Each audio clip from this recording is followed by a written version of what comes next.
C'est la démagogie politique pour ne pas régler une situation qui complique très fortement le développement économique de la CAL, qui complique très fortement le bon fonctionnement de l'OTI.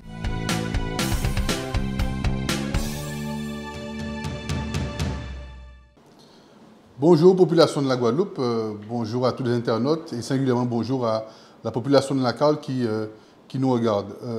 J'ai voulu par le biais de cette petite vidéo, je dirais retracer les événements de hier soir qui ont été malheureusement regrettables. Je voulais quand même déjà rappeler que nous avions un bureau communautaire avant chaque conseil communautaire, comme à notre habitude. Que ce bureau communautaire avait le quorum, on a pu valablement délibérer et lorsqu'il s'agissait ensuite de passer au conseil communautaire, on s'est rendu compte qu'un groupe d'élus visuellement présents n'ont pas pris place sur le siège de manière à commencer ce conseil communautaire, à débattre, je dirais, comme le veut la démocratie, et comme d'ailleurs je l'appelle de mes voeux. Malheureusement, on s'est retrouvé sans quorum à l'issue de l'appel et donc j'ai pris la décision de reporter ce conseil communautaire, tout simplement parce que les élus, ou plutôt un groupe d'élus présents, n'ont pas pris place. Voici en tout cas ce qui concerne le conseil de hier soir. Évidemment, c'est regrettable.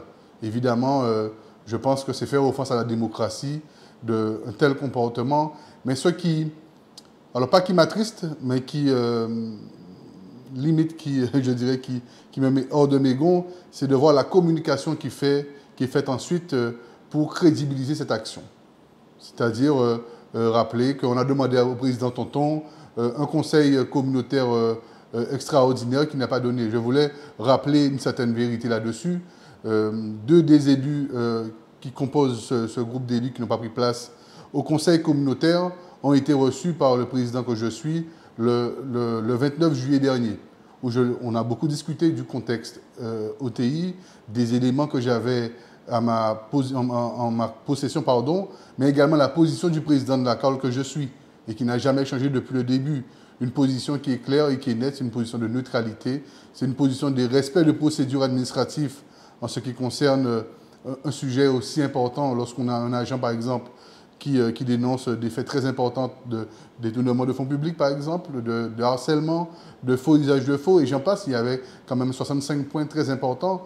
Et je pense qu'en tant que président de la communauté d'agglomération, il était important pour moi de pouvoir être ferme sur ce sujet. Malheureusement, il est important de rappeler aussi que l'OTI, en ayant sa personnalité morale, a une directrice qui est ordonnatrice, en réalité qui a toute la responsabilité, je dirais, des mandatements et de la gestion de l'entité, mais également un président. Et mon rôle de président de la CAL est très limité en ce qui concerne l'OTI. Et ça, il faut l'entendre puisque c'est la loi, c'est la réglementation. Et donc, depuis déjà 2 mois, j'ai été très ferme sur ma position qui consiste à respecter la neutralité, qui consiste à respecter la présomption d'innocence. Et pour ce faire, j'ai adressé plusieurs courriers à Monsieur le Président de l'OTI de manière à affirmer, à conseiller Monsieur le Président pour les futures décisions, malheureusement qui n'ont pas été prises et qui ont engendré un contexte, je dirais, très, très délectère, très, très compliqué sur le sujet de l'OTI qui, à mon sens, aurait pu être très simple. C'est un sujet qui a été compliqué, c'est un sujet où je pense qu'on aurait pu prendre des décisions. Et lorsqu'on dit que je dis qu'on aurait, je m'insère dans le sujet en tant que président, mais c'est vrai que c'était une décision du président de l'OTI qui consistait à tout simplement suspendre, je dirais, les 2 agents concernés. Et donc voici la position du président que je suis. C'est une position que je continue à défendre avec fermeté. Et c'est pour cela que hier soir, j'ai mis à l'ordre du jour du conseil communautaire de hier soir le point de la modification des élus de manière je dirais, à retourner, je dirais, sur des erreurs, je dirais, de décision concernant ce sujet. Malheureusement, et ça il faut qu'on se le dise la vérité, le manque de quorum n'est pas dû à une absence de la majorité. Le manque de quorum est tout simplement dû que si tout le monde avait siégé convenablement, s'il y avait le quorum, ce point serait voté. Et donc, c'était tout simplement ne pas prendre place, ne pas avoir de quorum, c'est retarder, je dirais, ce point de manière à faire prendre un peu de temps à ce sujet. Mais c'est très regrettable puisque je rappelle que nous avons des agents qui en souffrent, nous avons je dirais, des familles qui en souffrent. Nous avons également une institution qui en souffre, parce que je rappelle que l'OTI, elle est en charge de la promotion touristique de la CARL. Et lorsqu'on a un tel instrument de travail qui souffre, eh bien, je dirais c'est toute l'économie je dirais, de la CARL qui souffre, puisque le secteur d'activité touristique est très important, en tout cas au niveau de la CARL.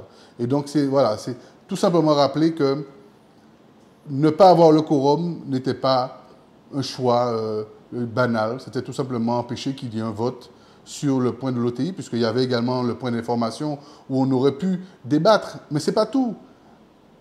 Une forteresse administrative comme la CARL ne peut pas s'amuser à faire un conseil extraordinaire avec un seul point, l'OTI, je veux dire avec 1h30 de débat, 2 heures de débat, le point réglé. Il faut aussi décider d'autres points, puisque la CARL, ce n'est pas que l'OTI. La CARL, c'est des projets, amener des financements à nos enfants, amener des financements à nos communes membres, amener des financements sur des projets qui concernent la population. Et ça, je pense à un point qui était à l'ordre du jour des abribus, que nous allons d'ailleurs investir. Je pense également à un point en fonds de concours de deux communes, Sainte-Anne et Saint-François, en fonds de concours sur de tête de la conception de la maison de quartier de Modette et également sur le financement numérique pour les élèves de Saint-François, de manière à racheter des instruments numériques pour nos élèves de l'école de Saint-François. Donc il y avait beaucoup de choses. Je pense aussi également à la modification du plan de financement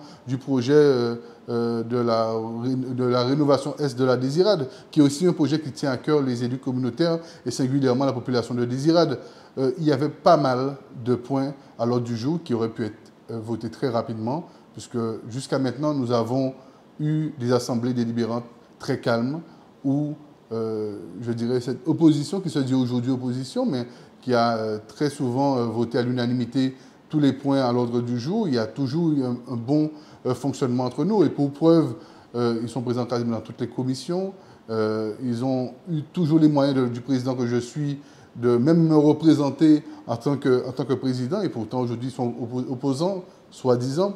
Et donc, moi, c'est ce que je souligne, en fait. C'est-à-dire que c'est la démagogie politique pour ne pas régler une situation qui complique très fortement le développement économique de la CARL, qui complique très fortement le bon fonctionnement de l'OTI et également le bon fonctionnement de la CARL, puisque ce sont des agents qui sont malheureusement mobilisés à cette cause. On aurait pu faire autrement, on aurait pu mobiliser nos agents à une cause beaucoup plus importante pour notre population. Et aujourd'hui, je voulais à travers cette vidéo m'adresser à la population guadeloupéenne, singulièrement à la population de la CARL, mais rappeler que le président que je suis restera avec beaucoup de fermeté concernant cette situation.